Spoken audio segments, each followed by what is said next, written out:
Bonjour, bonsoir et bienvenue à Sur la Transversale, Tristan d'Amour avec moi-même, Kevin Laramée. Tristan, bonsoir. Bonsoir. Bon, on va commencer tout de suite avec le coach de San Jose. OK, on va parler de la victoire, on va parler des buts.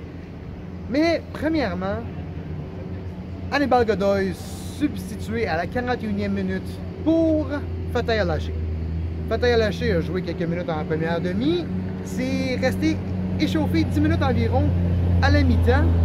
Il rentre sur le terrain pour la deuxième demi et le sifflet est automatiquement changement Oxford pour Alaché. Avant de parler des commentaires de l'entraîneur, j'ai jamais vu rien de tel, Tristan. C'est vraiment un des moments les plus bizarres que j'ai eu à couvrir. Sincèrement, à travers l'Amérique du Nord. On en parlait. USL, NASL, j'ai jamais vu ça. Je couvre la USL, NASL depuis longtemps et on n'a jamais vu ça. J'ai jamais vu ça. J'ai aussi jamais vu le nombre de réactions que ça a eu à travers Twitter. Ça a été incroyable. Le monde se demandait vraiment qu'est-ce qui se passait. Surtout Fatay Alaché qui joue un gros total de 6 minutes, tous dans la première demi. Et vous irez voir parce qu'il y a des vidéos, c'est sûr qu'il y a du monde qui a pris des captures d'écran. Et si vous lisez sur les lèvres, le What are you doing to me? C'est ça, on peut lire ça très bien, ce qui veut dire qu'est-ce que tu fais à moi, mais qu'est-ce que tu fais, coach? Moi c'est le regard. Le regard qui se donne si vous faites pause au bon moment, le regard de Fatay Alaché vis-à-vis Mikael Staré, c'est ça le... Oui, exactement. Coach suédois, et un petit peu de background, il a coaché en Dilian Yang en 2015-2016, qui est une équipe de la Chine. Et l'année dernière, 2016-2017, il était entraîneur avec le BK Häcken dans la première division suédoise et a repris l'intérim de l'entraîneur l'année dernière lorsque Dominic Carrier a été congédié. Il y a eu un intérim et a repris l'équipe de San Jose pour le début de la saison cette année. Vrai. Honnêtement, pour faire un full disclosure de qu'est-ce qui est arrivé, il y a eu un rendez-vous, ben pas un rendez-vous, un get-together, un rassemblement de joueurs de San Jose ensemble sur le terrain après le match avec les thérapeutes mais sans le coach. Qui a duré un bon 5 à 7, même voire 10 minutes. Après, il y a eu un long moment où les joueurs étaient dans le... J'ose croire, là ça reste de spéculation par contre, où les joueurs étaient tous dans le vestiaire. J'ose croire qu'il y a eu quelques mots qui se sont dit là aussi. Et il y a eu aussi un rassemblement avec tout le coaching staff qui a pris, je te dirais, un bon 15 minutes avant qu'on ait mot de quelque chose, de quoi que ce soit. Ça a été très long avant qu'on puisse pouvoir parler à l'entraîneur en question. Il est sorti environ à 22h15, donc environ 10 minutes au moment de l'enregistrement de ceci. Il a resté environ 38 minutes dans le vestiaire. Et durant ce que Tristan mentionnait aussi, durant le rassemblement des entraîneurs aussi, à quelques moments, j'ai remarqué Mikael qui était sorti, était par lui-même avec son téléphone dans l'entrechambre du vestiaire des San Jose.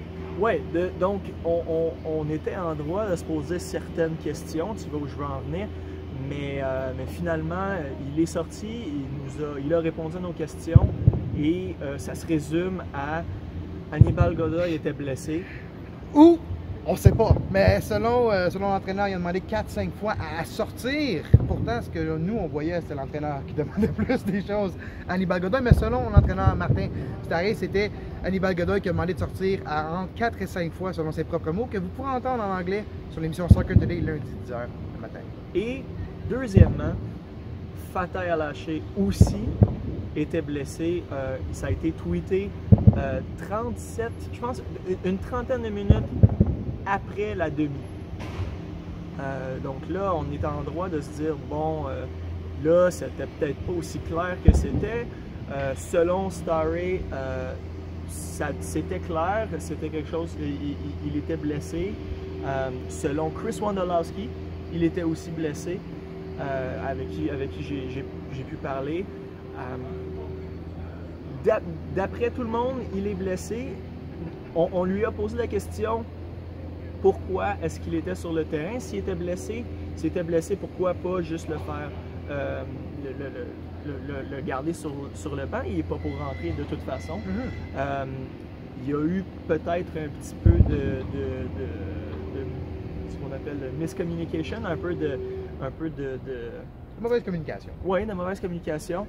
Mais bon, ça, c'est ce qu'on s'est fait dire, nous, les membres des médias. La réalité peut être différente. Avec nos yeux, nous avons vu, par exemple, Hannibal Godoy quitter le terrain directement, ne pas aller au banc après sa substitution après la 41e minute, se diriger directement vers le tunnel ici à notre gauche et rentrer vers le vestiaire de San Jose.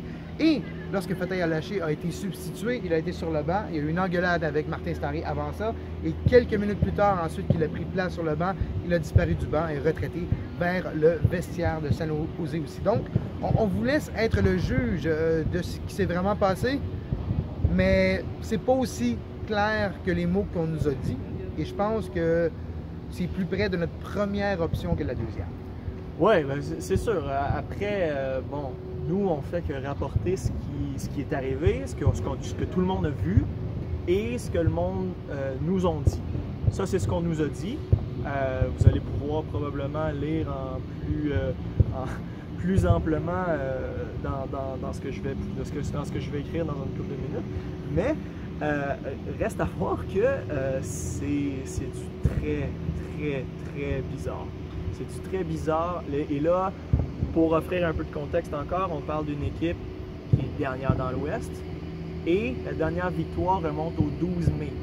7 défaites de suite avant ce soir, donc maintenant 8 défaites de suite pour les Earthquakes. Il y a eu quelques matchs nuls. Quelques matchs nuls, bon, ben, on parle d'une mauvaise séquence. Mais ça va de mal en pis pour les Earthquakes qui, pourtant, tu pourrais te dire, bon, on a un Chris Wondolowski devant qui est à 5 buts d'être le meilleur marqueur de l'histoire.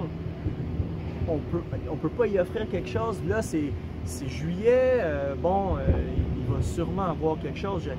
Et là, on se dit, bon, est-ce qu'il va y avoir un changement de joueur? Est-ce qu'il va y avoir un joueur qui va rentrer ou est-ce qu'il va y avoir un entraîneur, un nouvel entraîneur d'ici, on pourrait même se dire, d'ici lundi? Pour être bien franc, on n'était pas sûr s'il allait avoir un entraîneur ce soir. Après le match, c'était un petit peu le sentiment aussi que toute la situation nous donnait. Mais parlons des vainqueurs, parlons de l'Impact de Montréal.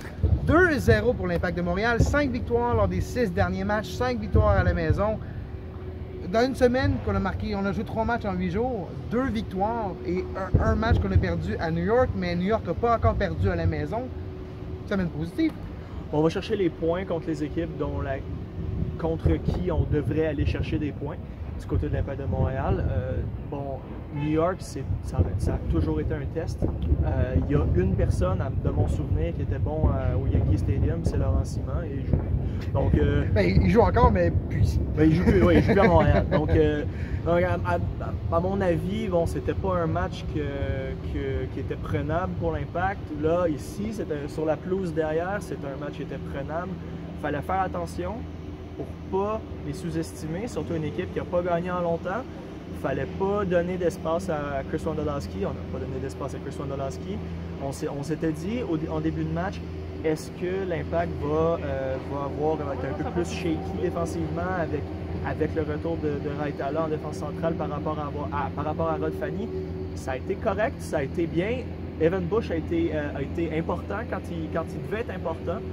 Et Safir Taider, qui marque encore, c'est son 3e but en 2 matchs à la maison. Pour quelqu'un qui ne devait pas mettre tant de buts que ça, bon, je comprends qu'on ne joue pas les gros chars, mais ça donne des points au compteur, ça donne de l'importance à l'équipe.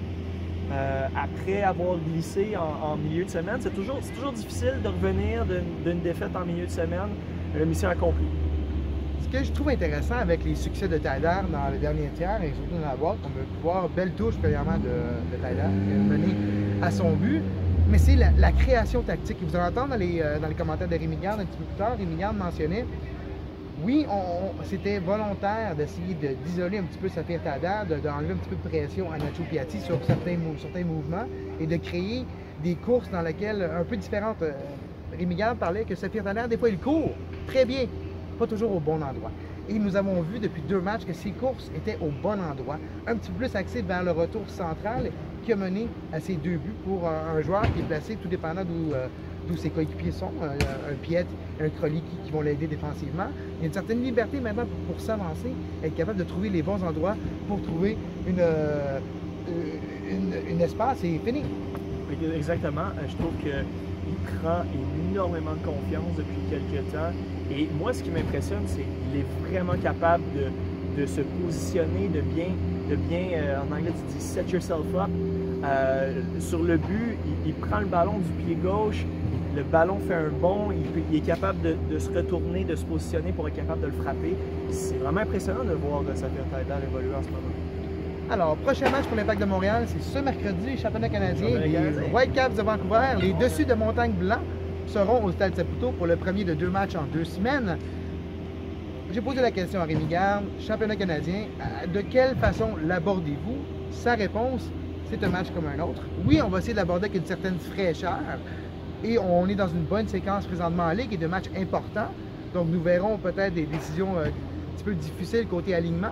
Il a quand même mentionné un Rod Fanny qui est alité présentement, qui explique son absence. Rod Fanny était malade, donc c'est explique son absence et il mentionnait peut-être qu'il sera disponible mercredi.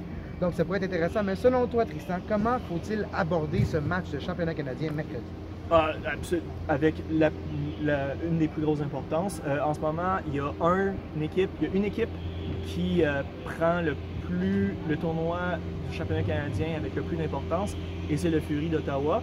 Ça donne que cette équipe-là ne vient pas à Montréal pour la demi-finale. Je pense que stratégiquement, le tournoi est prenable pour l'Impact de Montréal. On joue contre une équipe des Whitecaps de Vancouver qui n'est pas au sommet de sa forme, et on peut se prendre en finale un Toronto FC qui n'est vraiment pas l'ombre de ce qu'il était l'an dernier. Défaite de 2-0 ce soir. Aux dernières nouvelles, je ne sais pas le marque final, mais c'était 2-0 pour Orlando contre Toronto. Et pour Toronto, on parle d'une saison oubliée. Toronto ne fera pas les séries. Je vous le mentionne ici en primeur. On se mouille? Bien, avant le match de ce soir, Toronto devait avoir une moyenne de 2 points par match d'ici la fin de la saison pour terminer avec 54 points. 54 points était quand même la limite et la barre psychologique qui donne peut-être accès à une 6e ou 5e place. Après le match de ce soir, on parle de 2.2. Ce qu'il faudrait quasiment une victoire tous les matchs pour Toronto d'ici la fin de la saison. Et un certain Greg Vanney et Michael Bradley ont une petite escarmouche verbale après le match. Donc le capitaine de Toronto et l'entraîneur de Toronto ne voient pas les choses de la même manière présentement. Et cela pourrait sonner le glas, comme on pourrait dire en bon français, de Toronto. Oui, tout à fait. Donc, Orlando qui gagne. DC United qui gagne aussi contre Vancouver.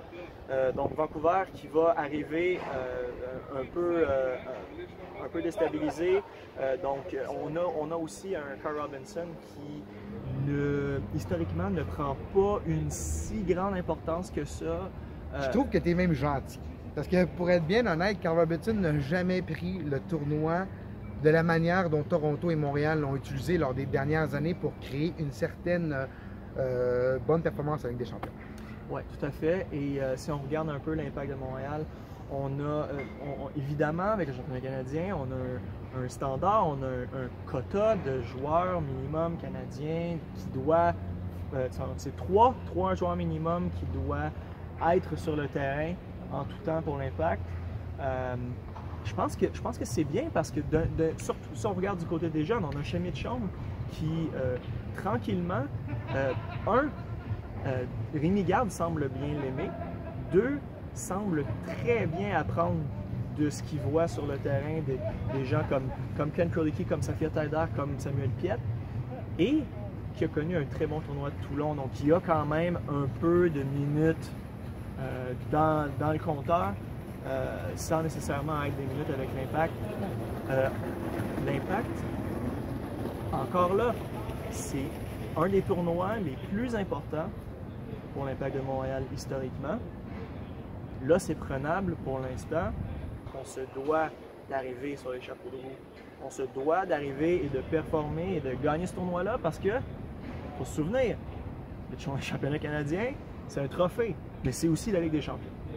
la Coupe de voyageurs, si vous demandez trophée. Et quand on regarde les trophées, il y a un trophée qui est vraiment à la portée de l'Impact présentement. Oui, la MLS Cup, si l'Impact fait les séries, c'est un trophée qui est potentiel. Oh là là. Mais un trophée qui est encore plus potentiel et qui demande 4 matchs. Il reste 4 matchs à l'Impact pour gagner ce trophée. C'est la Coupe des voyageurs. Et historiquement parlant, en regardant Rémi Garde et ses succès dans la Coupe de la Ligue, la Coupe de France en 2011 avec Lyon, je crois qu'il va peut-être pas prioriser le premier match, le deuxième avec un alignement partant à 100%, mais il a mentionné Fanny. Donc si Fanny, c'est correct, ce mercredi, Fanny débute. Un Piet, un Anthony Jackson-Hamel, Schmidt Chaume, je ne serais pas surpris qu'il débute pour les joueurs canadiens. Donc on parle d'une formation montréalaise qui pourrait être quand même, je dirais pas B, je dirais pas A, mais je dirais B-. Ce sera aussi intéressant de voir qui sera le gardien partant, parce que historiquement, avec l'Impact dans les dernières années, il y a eu ce qu'on voyait à Barcelone avec un gardien gardien de championnat, un gardien de coupe. Est-ce que je suis en droit de me demander si Jason Beaulieu ne serait pas le partant? Il faut se ramener au début de la saison lorsque Maxime Crépeau a pris la décision de quitter l'Impact de Montréal. Et une des motivations qu'il a eues pour faire cette décision était lorsque Rémi Garde a mentionné « Maxime, tu ne joueras pas cette année. Tu ne seras pas le gardien de mon championnat canadien non plus. » Donc si on se retourne à cette décision-là, selon moi, Clément Diop joue mercredi. Clément Diop, oui, qui est une très bonne, réponse à avoir. Mais Clément Diop qui, j'ai entendu beaucoup de murmures à travers la saison que l'Impact c'était pas nécessairement sa place, que peut-être qu'il cherchait quelque chose ailleurs. Bon, pour le premier match peut-être, mais si on se tourne et peut-être qu'on veut faire reposer un Evan Bush, peut-être. Pentemus ou James Beaulieu, donc Jason Beaulieu et James Pentemus sont les deux autres choix que l'Impact peut avoir pour garder. On va avoir plus de détails là-dessus mercredi.